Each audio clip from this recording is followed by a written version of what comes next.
How's it for light? All right? Yes. Yeah. Good light? Yes.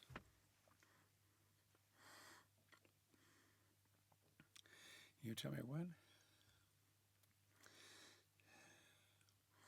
Well, I must say that, of course, one of my favourite films, I've been talking about I, Claudius, with me as Augustus Caesar, no end to my talents. But I think my favourite film for enjoyment was Flash Gordon. I used to see Flash Gordon when I was a little boy in the local cinemas in Yorkshire. And it was Buster Crabbe as Flash Gordon in black and white. Oh, marvellous. They were really quite brilliant. And at the end of each episode, I'd run out of the cinema, down the railway embankment to see the steam trains, and I'd pretend to fly. And I'd always be Voltan, Prince Voltan. I never dreamt that one day I'd actually play him in a film. And, of course, I look like the comic strip, exactly like what Voltan looked like. And, of course, everywhere I go. I mean, outside this studio, in the streets, in scaffolding and taxi men, they all want me to say one thing. And it is this, and I'll build up to it. There's a moment in the film in which I come forward and Flash Gordon were attacking rocket ship Ajax. So I go, an impetuous boy? Oh, well, who wants to live forever? Squadron 40? Dive! Follow me, Flash! Gordon's alive! I do it on its own. Gordon's alive! And that's become, because of the Queen record, in which I'd said, all over the world. From Papua New Guinea to Alaska, all over the world, they all want me to say Gordon's alive. I was at Buckingham Palace last year doing a carol concert, narrating it, and the Queen came forward. And she said, "You know, we watch Flash Gordon all the time, me and the grandchildren. It's our favourite film. I've got the children here. Would you mind saying Gordon's alive?" So I said, "Gordon's alive!" She said, "Thank you so much." So even the Queen likes Gordon's alive. Well, when I saw the movie when I was a kid, of Yes. course, being my name is Gordon, even though that was his last Indeed. name. Of course, your name's Gordon. Yeah. So, Gordon, you are alive. Yes. And very much alive. So because that was his, his name was Flash Gordon. Yes. That was his last name. I didn't make that connection when I was a kid. Yes. But I was just in love with that film, and also that line stuck with me more for that reason. Because it was just it just Gordon's felt so alive. fun to have that. So my brother and I used to pretend. Of course, I would pretend I was Flash Gordon, and I would make him be Ming the Merciless. And then we would have a friend, and there was always a friend that wanted to also play Prince Voltan, and so. It's interesting that I honestly hope they don't make a remake, because there are certain films they should leave alone, Gone with the Wind, etc. But I feel the film is brilliant for one reason. It's totally, the style is perfect. They say it's camp. Well, it's more than that. It is comic strip, in perfect comic strip. And you look at the comics, it's exactly as the comics are. And if you wanted to kind of make it multidimensional, I was given a script years ago. We're going to remake it. We only want you in it, Brian. We're going to recast it and make a different story. And the Hawkmen were very sinister and frightening, dangerous. And I said, no. You mustn't. But they didn't make the film, and they mustn't. The film is perfect. It's comic strip. A very good example of its style is when Flash is going to die. Flash Gordon, he's chained, and he's going to be poisoned, gassed. And his girlfriend, comes to see him, and she's dressed in Ming's clothes, all this lovely dress. And he said, she's crying her eyes out. "Don't worry, Dale, it's just a dream. It's just a dream, Dale. You look great." And she said, "Oh, that's just the eye makeup." And she's talking about her eye makeup. And he's going to be bloody gassed. I'm going to sneeze, sorry.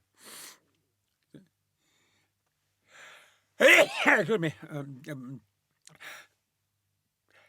There's a Hawkman sneeze for you.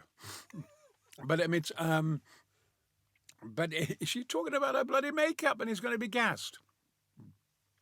And I think that's what's so wonderful about the film.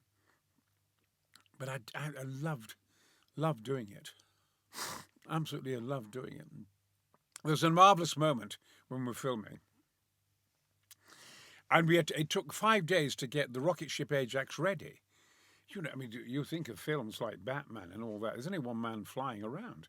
But nearly 3,000 Hawkmen in that flight. Shall I continue? Yeah. Yeah. Well, in actual fact, the filming, I used to run to the studio to continue the story. I loved Henry V with Ken Branagh, but Flash Gordon was my favourite film. I had to run to the studio, kind of really to be in it. I enjoyed it so much. And there's over 3,000 Hawkmen flying in it. You know, in Batman, one man. In Superman, there's one man or two or three people flying. But all these people flying. And it took a sequence, it took 3 days to prepare the rocket ship Ajax sequence. So they got all the gunpowder, all the special effects, all the rocket, all the monsters, all the 3,000 men flying. And then I had a bazooka, which of course is made of cardboard. And I came flying in. Follow me, Flash! Stand by, Brian! Action! Follow me, Flash! And I flew in, you know. And I was shooting the monsters. And they said, cut, cut, cut! Brian, we put in the special effects. Christ, I buggered it up. Because I was making the noises with my mouth of the gun, because it's made of bloody cardboard. And so they had to get it all ready. It took a whole day to get the special effects back together again on the rocket, because I said that. I was doing this shooting with a cardboard gun. Flash Gordon had the same problem. He would take out his little gun and go, ba-dang, ba-dang, ba-dang, ba-dang, but no, Flash. We put in the noises. You'd have to put in the noises, you know. So, but it was a wonderful. What was the name of the actor that played Flash? What was Sam Jones. Yeah, he was just in that movie Ted.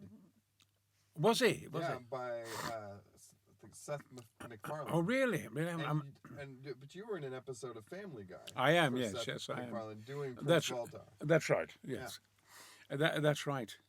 It is very interesting as regards Flash Gordon. Buster Crabbe in the 40s and 50s, I think, is sensational. He's always in pain as Flash Gordon, always in trouble, and in his black outfits and so forth.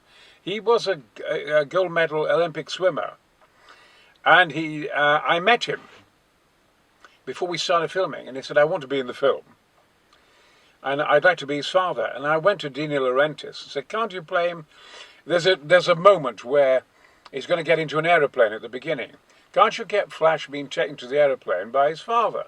And be Buster Crabbe, who was about 84. Silver hair, still powerful, had his own gymnasiums.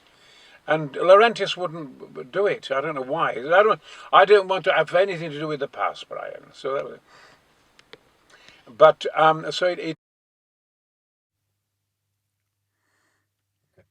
Anyway, Buster Crabbe didn't appear in the film because Dino Laurentiis didn't want it, which was a shame. He wanted to do it so passionately. It is interesting that, with Sam Jones, people said, all kinds of people could have been Flash Gordon. It's not true. You could have got different people for Voltan or Ming the Merciless. But Flash is very different. I'd take Tom Cruise, who's got a most perfect smile and perfect face. But if you put a camera on Tom Cruise at certain angles, he looks sinister. And you can put a camera anywhere you like, or could, against Sam Jones's face, and he looks innocent. Because he has a bubble of innocence about him, Flash. So that when Ming the Merciless meets him, the great Ming, who are you?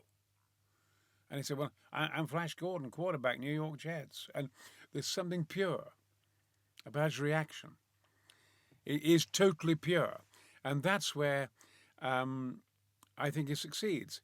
I came in one day and he refused to film Sam Jones. And people said, we can't get him to film. I said, why? He said, because It's only a simple sequence. He has to knock a guard out. He has to creep up behind him and knock him out. And Sam said, well, I wouldn't, as Flash Gordon, I wouldn't creep behind him and knock him out. I wouldn't do that as Flash Gordon. And he was right. So I said, oh, it's quite simple. Just go, then he can turn round and look at you. Then you can hit him. Just go, and he turned round. Now you can hit him. And they'd been waiting half a day, he wouldn't film. The director said he won't film. So I managed to just say, just whistle. And then they could continue the filming. But it was, I knew at the time it would be a wonderful success. And of course, I think it's become the cult movie of the world. I mean, from Eskimos to, and I was doing the North Pole expedition. I met all the Eskimos in Resolute. And they were playing Flash Gordon all the time. Our Chagas and Maasai on Kilimanjaro when I climbed it in a wooden hut. They're watching it. Claudius, and they're watching Flash Gordon. They love Flash Gordon. What do you think about the music? Do you think the music had I think the music I think the music is sensational. Like Queen, right? So the Queen music. Yeah. And I think that, again, it's about this comic strip thing. Terrific. And my favourite music in it is when they go through the Sea of Fire, or when they're in the rocket, Dale and Zarkov and Flash, and she's asleep in his arms, unconscious. And you get this wonderful stringed effect music, romantic music. And that music again appears when he's going to be gassed. And this lovely tableau scene where he's stripped to the waist and they're going to gas him. And all these different colours, and the sky's different colours. Because Star Wars at the time, that was just been out before it, they had black skies. And in this, the skies are all pinks and greens and lovely, which was, it was done with aquariums, giant aquariums. But a lovely effect. But I thought that was, the music there is quite wonderful. Got a lovely kind of nostalgic sound to the whole thing. I thought the whole thing, and the Sky City, my Sky City, was simply wonderful. And if you notice, I grabbed Dale by the arse in that scene. For the simple reason is, right in the middle of the most intense discussion, I said, well, we mustn't forget that she thinks she's out of danger. She's not. Because I serve Ming. I become a hero reluctantly. I'm forced into being a hero. I mean, the Imperial fleet I'm discussing, we can't fight. Zarkov said, you must get together, said Flash and Zarkov. And what, fight the Imperial fleet? A modern army? And as I'm saying that, Dale walked straight across me. So I'm talking away, and as she walked across, I grabbed her ass. Oh, oh! And I went, oh. She went, oh, I went, oh, and continued the conversation with them. So she was good. I said, oh, oh!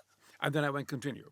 And the thing too is, Zarkov, and she'd been good so quickly, but it pointed out the fact that she was still in danger.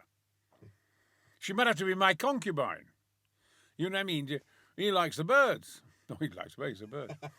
But I mean, the thing is that so the one kept, it's only when I become a reluctant hero that I change.